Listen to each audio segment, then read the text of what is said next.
María, la madre de Jesús, era una mujer de Dios y bienaventurada, pero no estuvo libre de pecado.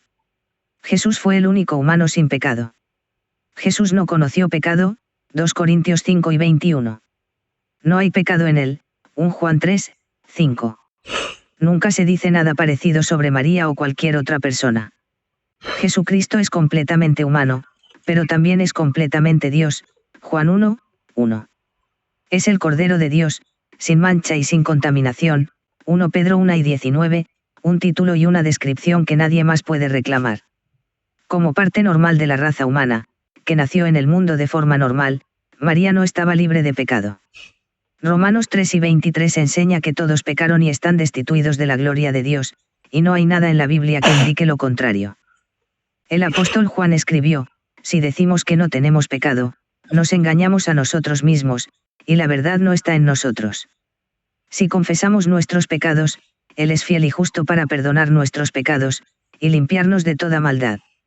Si decimos que no hemos pecado, le hacemos a Él mentiroso, y su palabra no está en nosotros, 1 Juan 1, 8-10. El nosotros en este pasaje incluye a María, la madre de Jesús. Para apoyar su enseñanza de que María no tenía pecado, la Iglesia Católica Romana inventó la doctrina de la Inmaculada Concepción, oficialmente aceptada como dogma católico en 1854. Según esta falsa enseñanza, María fue, desde su concepción en el vientre de su madre, preservada inmune de toda la mancha de pecado original. Es decir, María no tenía una naturaleza pecaminosa. Esta doctrina no es bíblica ni tampoco necesaria. El Cristo Jesús nacido de una virgen estaba libre de la mancha del pecado original, pero no era necesario que su madre también lo fuera, o su abuela, o su bisabuela, etc. ¿Hasta qué punto tendríamos que ir para asegurar la perfección de Jesús, en caso de que fuera necesario que María no tuviera pecado? En vez de enseñar que María no tenía pecado, la Biblia nos da evidencia de que ella era una persona normal con la necesidad de salvación de una persona normal. En la humilde oración llena de alabanzas de María en Lucas 1, dice, mi espíritu se regocija en Dios mi Salvador, versículo 47. Si ella estuviera libre de pecado, no tendría necesidad de un Salvador. María recibe una amable corrección por parte de Jesús en Juan 2, 4, lo que no sería muy apropiado si no tuviera pecado. El catolicismo también enseña que la referencia a María como muy favorecida, Lucas 1 y 28, y como bendita, entre las mujeres, Lucas 1 y 42, apoya la opinión de una María sin pecado. Sin embargo, ninguno de los dos versículos afirma tal cosa. Es posible ser bendecido y tener el favor de Dios sin estar libre de pecado. La enseñanza católica también se refiere a María como llena de gracia, pero esa frase solo se encuentra 2 veces en la Biblia, y en ninguna de ellas se refiere a María. Se dice que Jesús está lleno de gracia, Juan 1 y 14, y también Esteban, Hechos 6, 8. La adoración de María en el catolicismo y en algunos otros sistemas religiosos litúrgicos ha llevado a la afirmación poco bíblica de que María no tuvo pecado. También han aparecido otras doctrinas no bíblicas alrededor de la idea de una María sin pecado, la enseñanza de que era una virgen perpetua, que escucha y responde nuestras oraciones, que comparte nuestra redención, y que es una mediadora de la gracia, por nombrar algunas. Los que adoran a una María sin pecado están siendo extraviados de la sincera fidelidad a Cristo, 2 Corintios 11, 3. La Iglesia Católica Romana afirma que su origen es la muerte, resurrección y ascensión de Jesucristo aproximadamente en el año 30 de nuestra era. La Iglesia Católica se proclama a sí misma como la Iglesia por la que Jesucristo murió, la Iglesia que fue establecida y edificada por los apóstoles. ¿Es ese el verdadero origen de la Iglesia Católica? Pues no. Incluso una lectura superficial del Nuevo Testamento revelará que la Iglesia Católica no tiene su origen en las enseñanzas de Jesús o de sus apóstoles. En el Nuevo Testamento, no se menciona el papado, la adoración de María, o la Inmaculada Concepción de María, la virginidad perpetua de María, la asunción de María, o María como CEO redentora y mediadora, la petición a los santos en el cielo por sus oraciones, la sucesión apostólica, las ordenanzas de la Iglesia que actúan como sacramentos, el bautismo infantil, la confesión de los pecados a un sacerdote, el purgatorio, las indulgencias, o la misma autoridad de la tradición de la Iglesia y las Escrituras. Entonces, si el origen de la Iglesia Católica no está en las enseñanzas de Jesús y sus apóstoles, tal y como se registran en el Nuevo Testamento, ¿cuál es el verdadero origen de la Iglesia Católica? Durante los primeros 280 años de la historia cristiana, se prohibió el cristianismo en el Imperio Romano, y los cristianos fueron terriblemente perseguidos. Esta situación cambió tras la conversión del emperador romano Constantino. Constantino concedió la libertad religiosa con el Edicto de Milán en el año 313 DC, levantando así la prohibición del cristianismo. Posteriormente, en 325 DC, Constantino convocó el Concilio de Nicea en un intento de unificar el cristianismo. Constantino concebía el cristianismo como una religión capaz de unir al Imperio Romano, que en aquella época empezaba a fragmentarse y dividirse. Si bien esto podría haber parecido un desarrollo positivo para la Iglesia cristiana, los resultados fueron todo menos positivos.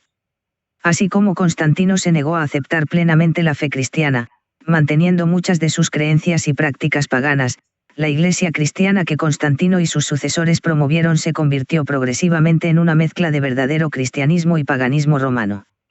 Estos son algunos ejemplos. La mayoría de las creencias y prácticas católicas romanas con respecto a María están totalmente alejadas de la Biblia. ¿De dónde provienen esas creencias? La visión católica romana de María tiene mucho más en común con la religión de la diosa madre Isis de Egipto que con cualquier cosa que se enseñe en el Nuevo Testamento. Curiosamente, los primeros indicios de la mariología católica aparecen en los escritos de Orígenes, que vivió en Alejandría, Egipto, que resultó ser el punto central del culto a Isis. La Biblia no enseña que la cena del Señor es un acto en el que se come literalmente el cuerpo y la sangre de Jesús. La idea de que el pan y el vino se transforman milagrosamente en el cuerpo y la sangre literales de Jesús, transubstanciación, no es bíblica. Sin embargo, varias religiones paganas antiguas, incluyendo el mitraísmo, que fue muy popular en el Imperio Romano, tuvieron una forma de teofagia, comer del Dios de uno mismo, como práctica ritual. El catolicismo romano tiene santos a los que se puede rezar para recibir alguna bendición. Por ejemplo, Santa Giana Vareta Moya es la patrona de la fertilidad. Francisco de Asís es el patrón de los animales. Hay múltiples santos patronos de la sanidad y el consuelo. En ninguna parte de las escrituras se enseña siquiera un indicio de esto. Así como el panteón romano de dioses tenía un dios del amor, un dios de la paz, un dios de la guerra, un dios de la fuerza, un dios de la sabiduría, etc., la Iglesia Católica tiene un santo que está a cargo de cada una de estas y muchas otras categorías. Muchas ciudades romanas tenían un dios específico para la ciudad, y la Iglesia Católica también estableció santos patronos para las ciudades. La idea de que el obispo romano es el vicario de Cristo, el líder supremo de la Iglesia cristiana, es absolutamente ajena a la palabra de Dios. La supremacía del obispo romano, el papado, fue creada con el apoyo de los emperadores romanos. Mientras que la mayoría de los otros obispos, y cristianos, se resistieron a la idea de que el obispo romano fuera supremo, el obispo romano finalmente ascendió a la supremacía, de nuevo, gracias al poder y la influencia de los emperadores romanos. Tras el colapso de la mitad occidental del Imperio Romano, los papas asumieron el título que antes había pertenecido a los emperadores romanos, Pontifex Maximas. Podrían citarse muchos más ejemplos. Estos 4 deberían ser suficientes para demostrar el origen de la Iglesia Católica. Por supuesto, la Iglesia Católica romana niega el origen pagano de sus creencias y prácticas. La Iglesia Católica disfraza sus creencias paganas bajo complejas capas de teología y tradición eclesiástica. Reconociendo que muchas de sus creencias y prácticas son totalmente ajenas a las Escrituras, la Iglesia Católica se ve obligada a negar la autoridad y suficiencia de las Escrituras. El origen de la Iglesia Católica es el trágico arreglo del cristianismo con las religiones paganas que había a su alrededor. En lugar de proclamar el Evangelio y convertir a los paganos, la Iglesia Católica cristianizó las religiones paganas y paganizó el cristianismo. Al confundir las diferencias y borrar las distinciones, la Iglesia Católica se hizo atractiva para los idólatras del Imperio Romano. Uno de los resultados fue que la Iglesia Católica se convirtió en la religión suprema del mundo romano durante siglos. Sin embargo, otro resultado fue que la forma más dominante del cristianismo apostató del verdadero Evangelio de Jesucristo y de la verdadera proclamación de la palabra de Dios. Segunda de Timoteo 4, 3-4 declara, porque vendrá tiempo cuando no sufrirán la sana doctrina, sino que teniendo comezón de oír, se amontonarán maestros conforme a sus propias concupiscencias, y apartarán de la verdad el oído y se volverán a las fábulas. Muchas personas creen equivocadamente que la Inmaculada Concepción se refiere a la concepción de Jesucristo. La concepción de Jesús fue sin duda inmaculada, es decir, sin mancha de pecado. Sin embargo, la Inmaculada Concepción no se refiere para nada a Jesús. La Inmaculada Concepción es una doctrina de la Iglesia Católica Romana con respecto a María, la Madre de Jesús. La declaración oficial de la doctrina dice: la bendita Virgen María fue, desde el primer instante de su concepción, por singular gracia y privilegio de Dios Todopoderoso, en vista de los méritos de Cristo Jesús Salvador de la humanidad, preservada libre de toda mancha de pecado original. Papa Pío IX, Ineffabilis Deius, diciembre de 1854. Básicamente, la Inmaculada Concepción es la creencia de que María fue protegida del pecado original, es decir, que María no tenía una naturaleza pecaminosa y que, de hecho, no tenía pecado. Los católicos celebran la fiesta de la Inmaculada Concepción de la Santísima Virgen María el 8 de diciembre. En la ortodoxia oriental, el 9 de diciembre se celebra la fiesta de la Concepción de Santa Ana de la Santísima Theotokos. Ana es la madre de María, de acuerdo con la tradición. La Iglesia oriental no defiende la doctrina de la Inmaculada Concepción, aunque sí considera a María totalmente santa, es decir, que nunca cometió un pecado. La Inmaculada Concepción no es un nacimiento virginal. Los católicos creen que María fue concebida de forma normal, pero Dios la hizo inmune al pecado imputado o heredado. Desde siempre, María ha estado libre de pecado. Esto le permitió ser la segunda Eva para dar a luz al segundo Adán, ver 1 Corintios 3 y 45. Bajo la sombra del Espíritu Santo, LC 1,35, María era un arca pura y santa, apta para llevar al Hijo de Dios. Así como el arca del Señor en tiempos de Moisés llevaba en su interior los elementos del antiguo pacto, María llevaba en su interior al autor del nuevo pacto. La Iglesia Católica Romana fundamenta su doctrina de la Inmaculada Concepción en la tradición y en un par de pasajes de las Escrituras. Uno es Génesis 3 y 15, el protoevangelio. Allí, Dios habla a la serpiente: y pondré enemistad entre ti y la mujer, y entre tu simiente y la simiente suya. Los católicos señalan el hecho de que el conflicto entre la serpiente y la mujer es igual al conflicto entre la serpiente y la simiente de la mujer, y lo explican diciendo que la mujer, María, debe estar tan libre de pecado como su simiente, Cristo. El otro pasaje que citan los católicos para apoyar la Inmaculada Concepción es Lucas 1 y 28, y entrando el ángel en donde ella estaba, dijo: Salve, muy favorecida. El Señor es contigo. El Señor está contigo. La palabra griega traducida como muy favorecida se puede traducir como favorecida con la gracia.